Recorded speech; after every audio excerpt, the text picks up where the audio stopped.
Allah ya baka annabi to ya gama da kai,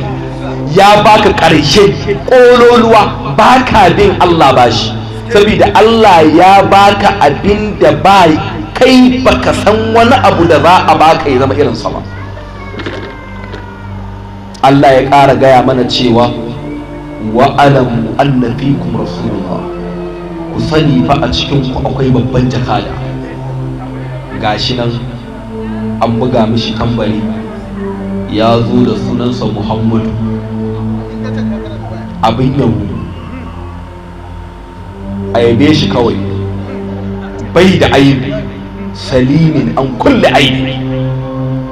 babu wani abu da zaka kalla na zargi ga sayyidina rasulullah. Nasaban bangaren nasaba ne, ɗabi'atan bangaren ɗabi'a ne, khalqan bangaren halitta ne, hulqan bangaren ɗabi'u ne, duk inda ka kalli manzon Allah